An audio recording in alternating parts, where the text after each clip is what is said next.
সকলোকে প্ৰণাম জনাইছোঁ। অসমীয়া লিপিৰ প্ৰকৃত স্বৰূপটো কি, অসমীয়া লিপি আছে নে নাই, সেই প্ৰশ্নকেইটাৰ ওপৰত কিছু কথা তুলি ধৰিছোঁ। অনুগ্ৰহ কৰি শেষলৈকে চাবচোন। অসমীয়া লিপিৰ প্ৰসংগত চৰকাৰৰ সংশ্লিষ্ট বিভাগৰ নথিভুক্ত কথা হ'ল অসমীয়া লিপি নাই। অসমীয়া লিপিৰ প্ৰত্নতাত্ত্বিক সাক্ষ্যই এই ক্ষেত্ৰত কি কয়, চৰকাৰী কথাই ভিত্তি কৰা গ্ৰন্থসমূহত এই বিষয়ে কি আছে, এই কথাকেইটা নিশ্চয় বৰ দৰকাৰী। অসমীয়া লিপিৰ 231টা প্ৰত্নতাত্ত্বিক সাক্ষ্য আছে। মহেশ্বৰ নেওগৰ 1974 চনৰ প্ৰাচ্য শাসনাৱলীত আছে 191টা, 1978 চনৰ মুকুন্দ মাধৱ শৰ্মাৰ ইনস্ক্ৰিপশ্যনছ অফ এনচিয়েণ্ট আছামত আছে 27টা, ডিম্বেশ্বৰ শৰ্মাৰ 1981 চনৰ কামৰূপ শাসনাৱলীত আছে 28টা। কিন্তু মুকুন্দ মাধৱ শৰ্মা আৰু ডিম্বেশ্বৰ শৰ্মাই বহুকেইখন শিলালিপি পুনঃ অধ্যয়ন কৰিছে। সেয়ে দুয়োজনৰ গ্ৰন্থৰ তথ্য মিলালে মুঠ প্ৰত্নতাত্ত্বিক সাক্ষ্য হয় 35টা। মই নিজে পাঠোদ্ধাৰ কৰা 5টা প্ৰত্নতাত্ত্বিক সাক্ষ্য আছে। মুঠতে অসমৰ লিপিত 231টা প্ৰত্নতাত্ত্বিক সাক্ষ্য আছে। ইয়াত সাঁচিপাতৰ পুথিবোৰ কিন্তু ধৰা হোৱা নাই। চৰকাৰী কথাই জৰ্জ বহুলাৰ, গৌৰী শংকৰ, হিৰচন্দ ওঝা, আহমদ হাছান দানি, ৰাখাল দাস বন্দ্যোপাধ্যায়, এ.কে. সিং ইত্যাদি পণ্ডিতসকলৰ গ্ৰন্থকেই ভিত্তি কৰে। কিন্তু কোনেও অসমৰ লিপিৰ 231টা প্ৰত্নতাত্ত্বিক সাক্ষ্যৰ অধ্যয়ন কৰা নাই। ৰাখাল দাসে 1187 চনৰ অসমৰ লিপিৰ দিশৰ পৰা অদৰকাৰী বল্লভদেৱৰ লিপিখন লৈছে আৰু এ.কে. সিঙে গুৰুত্বপূৰ্ণ নিধানপুৰ ফলিৰ লিপিৰ বিহংগম ব্যাখ্যাহে কৰিছে। অথচ নিধানপুৰ ফলিত অসমীয়া লিপিৰ 10টা আৰু দেৱনাগৰী লিপিৰ 13টা বিকশিত বৰ্ণ আছে। অসমৰ লিপিৰ প্ৰত্নতাত্ত্বিক সাক্ষ্যখিনি অধ্যয়ন কৰিলে ভাৰতীয় লিপিৰ ধাৰণাই নতুন হৈ পৰে।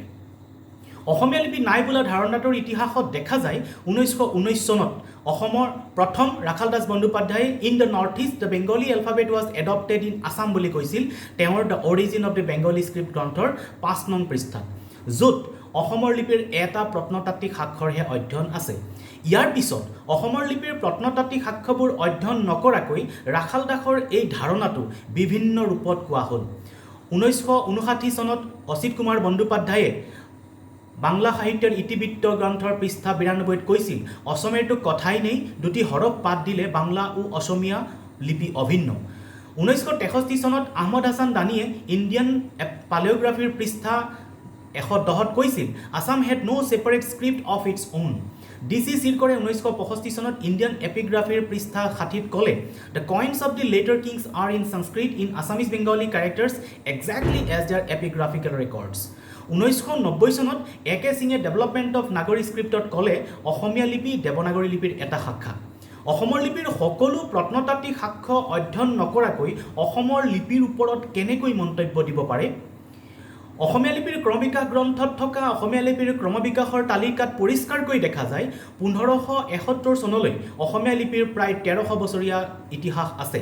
প্ৰতিটো বৰ্ণৰ জন্মৰ সময় প্ৰত্নতাত্ত্বিক সাক্ষ্য সুনিৰ্দিষ্ট আৰু সুস্পষ্ট। অসমীয়া লিপিৰ বিকশিত গটো 3য় শতিকাৰ নগাজুৰি খনিকৰ গাঁৱৰ লিপিত পোৱা যায়। দন্তীয়া ড ব আৰু মটো 4ৰ্থ শতিকাৰ উমাচল লিপিত পোৱা যায়।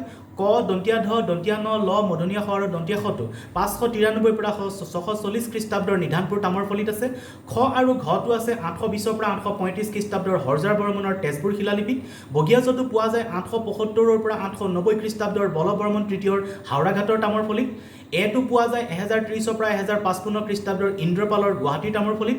মধনীয়া দ দন্তীয়া ট দন্তীয়া ঠ প অন্ত্যস্ত জ হ আৰু ক্ষটো 1090 খ্ৰীষ্টাব্দৰ কামৰূপেশ্বৰ মাধৱদেৱৰ নীলাচল তামৰফলিত আছে।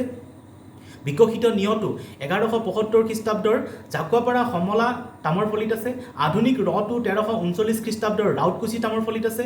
বিকশিত অ আ হছই দিগই ৰি ঐ উ ঔ উঙ প্ৰথম ছ ঝ মধনীয়া ট মধনীয়া ধ মধনীয়া ন ফ আৰু ভটো 1385 চনৰ শ্ৰীকৃষ্ণ কীৰ্তনত আছে। আৰু হছৌ দ্বিতীয় ছ আৰু তালবীয়া শটো আছে 1510 পৰা 1571 চনৰ চিলাৰায়ৰ সাৰৱতী গ্ৰন্থ।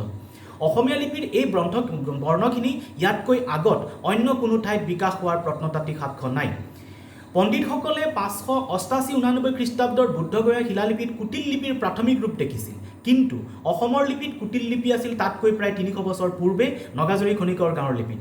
ইয়াৰ প ব আৰু ৱাবটোৰ বৈশিষ্ট্য কুটিল লিপিৰ। উমাচল লিপিত গ আৰু দন্তীয়া দটোৰে দেৱনাগৰী লিপিৰ জন্ম হৈছিল। ইয়াতকৈ প্ৰাচীন প্ৰত্নতাত্ত্বিক সাক্ষ্য ভাৰতৰ ক'তোৱেই নাই। অসমীয়া লিপিৰ জন্মাৰ প্ৰায় 700 বছৰ পিছত 980 পৰা 1036 চনৰ বাংগৰ লিপিত বাংলা লিপিৰ জন্ম। ইয়াৰ পৰা দেখা গ'ল আজিলৈকে উপেক্ষা কৰা অসমৰ লিপিৰ প্ৰত্নতাত্ত্বিক সাক্ষ্যবোৰ ভাৰতীয় লিপিৰ বাবে অতিকেই গুৰুত্বপূৰ্ণ। অসমৰ লিপিৰ প্ৰত্নতাত্ত্বিক সাক্ষ্যৰ পৰা দেখা যায় বাংলা লিপিৰ বৰ্ণমালাৰ অৰ পৰা ক্ষলৈ এই ৪৫টা বৰ্ণৰ ৪৩টাই অসমীয়া লিপিৰ।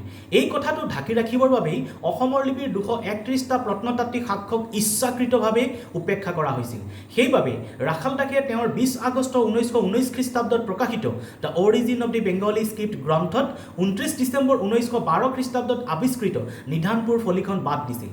১৯১৭ খ্ৰীষ্টাব্দত উদ্ধাৰ হোৱা বাংগড় লিপিখনক কিন্তু গুৰুত্ব দিছিল। কাৰণ ৫৯৩ পৰা ৬৪০ খ্ৰীষ্টাব্দৰ নিধানপুৰ ফলিখনত থকা ক আৰু বটো একে ৰূপত ৯৮০ পৰা ১০৩৬ খ্ৰীষ্টাব্দৰ বাংগড় লিপিত আছিল। সেইবাবেই ক'ব পাৰি বাংলা লিপিৰ স্বাৰ্থত বাংগড় লিপিক গুৰুত্ব দিয়া হৈছিল। নিধানপুৰ ফলিখন তুলি ধৰিলে অসমীয়া লিপিৰ জন্ম উন্মোচিত হয়, কাৰণ তাত ক আৰু বৰ উপৰিও ১০টা অসমীয়া লিপিৰ বিকশিত বৰ্ণ আছে। ফলত নিধানপুৰ ফলিত থকা অসমীয়া লিপি আৰু তাত বিকশিত ১৩টা দেৱনাগৰী বৰ্ণ পোহৰলৈ নাহিল। সেয়ে প্ৰাচীন অসমৰ লিপিৰ বলিষ্ঠ বুনিয়াদ তল পৰি থাকিল। প্ৰশ্ন হ'ল ৫৯৩ পৰা ৬৪০ খ্ৰীষ্টাব্দৰ অসমীয়া লিপিৰ সদৃশ বৰ্ণ ক আৰু বটোৰে ৯৮০ পৰা ১০৩৬ খ্ৰীষ্টাব্দত বাংলা লিপিৰ জন্ম হ'ব পাৰেনে? যি ৰূপত ৯৮০ পৰা ১০৩৬ খ্ৰীষ্টাব্দত বাংলা লিপিৰ জন্ম, সেই ৰূপত ৫৯৩ পৰা ৬৪০ খ্ৰীষ্টাব্দত অসমীয়া লিপিৰ কিয় জন্ম হোৱা নাছিল?